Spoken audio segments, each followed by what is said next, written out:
looking for a new mountain bike, I did so with a mission in mind. Now, I love my full power e-bike and I love getting out there and having fun with it, but it just wasn't getting me out there every day like I would be on when I'm normally cycling or I had been cycling before.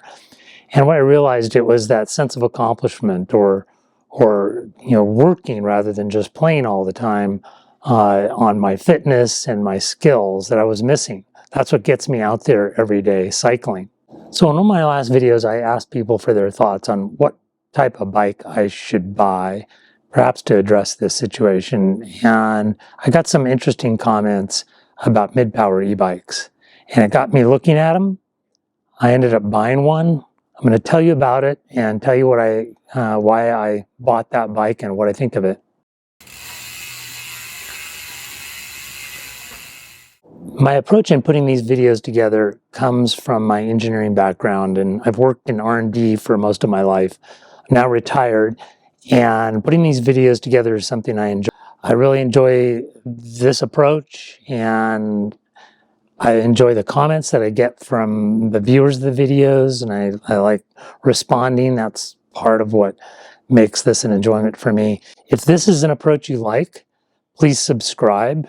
I try to put these videos together about every week or so, and hopefully there's something that's a little bit unique that you haven't seen before out there in your searches for bikes or equipment or where to ride.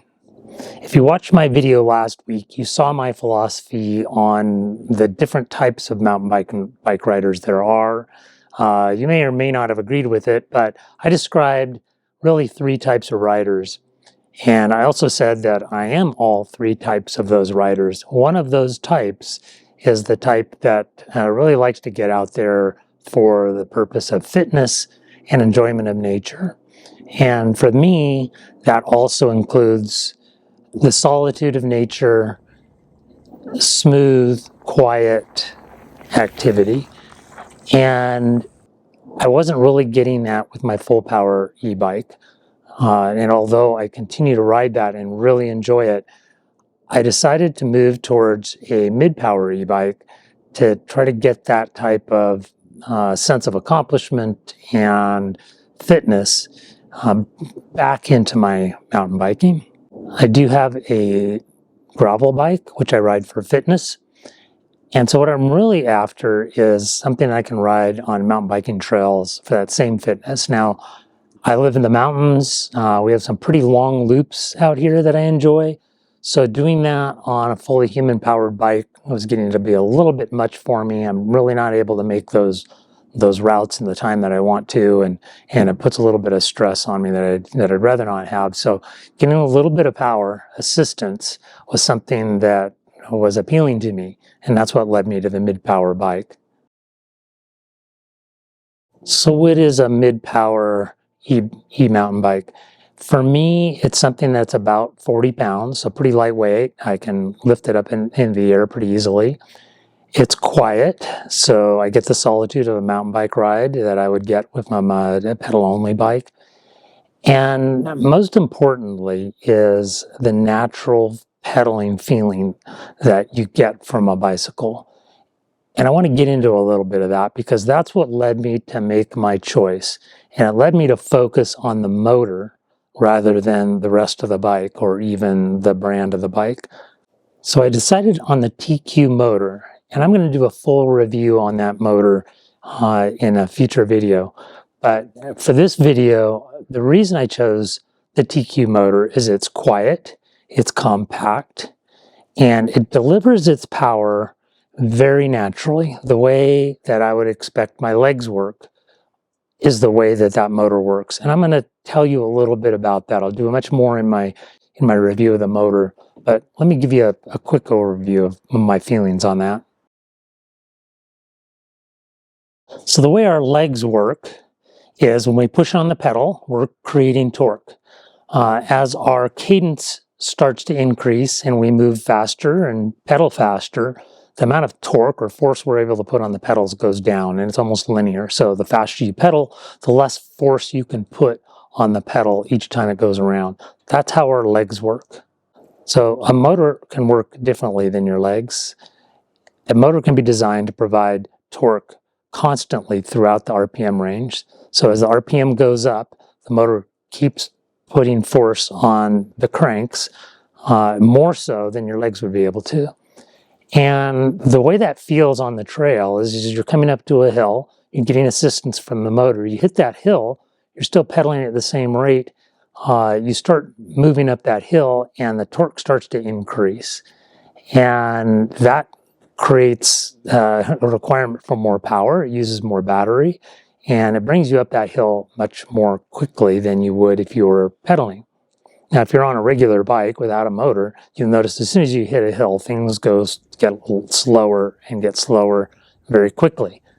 That is the feeling of a natural pedaling motion that I was after with the motor assist. And that is what TQ has offered.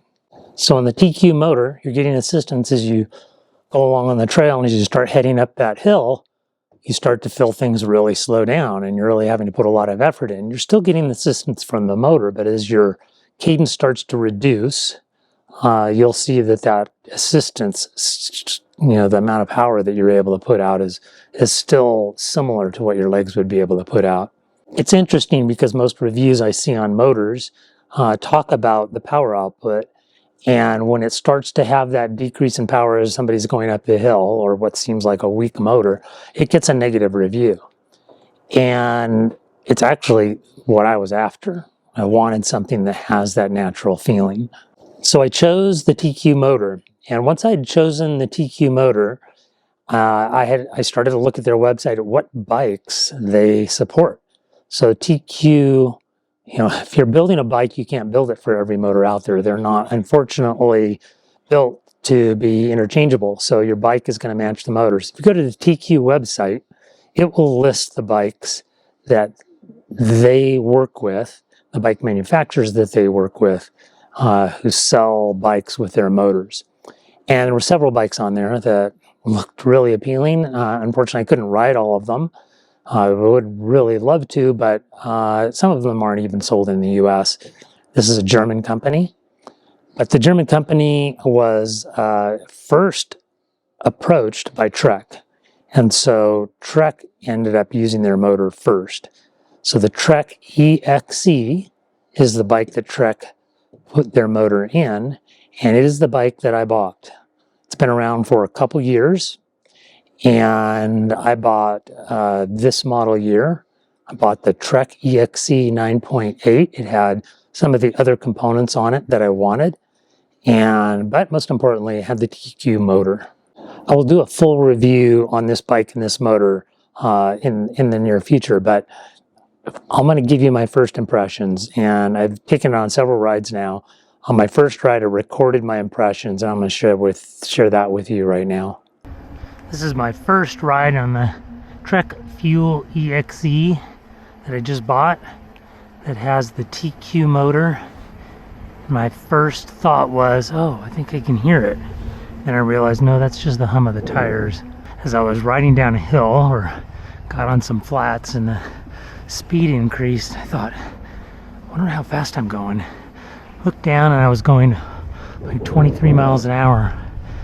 And the thought came to me, I never felt when the motor turned off. And when I'm riding any other e-bike I've ridden, my full power bikes, you definitely know when it shuts off. I've got a power meter for me and a power meter for the bike. And I kind of know what percentage the bike's putting out and what I'm putting out. Because this is on almost a walking hill for me on an acoustic bike or analog bike. And now that I got my little buddy here help do half the work, it still work, but I can ride it up it without being tortured. I'm liking the amount of effort I'm putting it in to get up. They say that you should be able to get about 2 hours of riding in. Obviously that depends on how much climbing you're doing in this second mode. If I put it up to the third mode, I have no idea. Oops. And that's the third mode. I'm in the second mode. If I go into that mode, they say 5 hours of riding. So if you want to go for a long ride with just a little bit of assistance, that's the way to do it. I got a great workout. I achieved what I was hoping, which was a good workout, a vigorous pace, but not too vigorous, and a quiet and safe ride.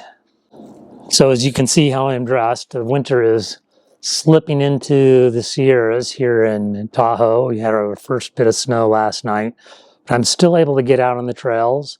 I'm going to post some more reviews of this bike and the other bikes that I have and some things that have been impressing me in the bike industry. If it's something that interests you, please subscribe, and I'll see you on the trails.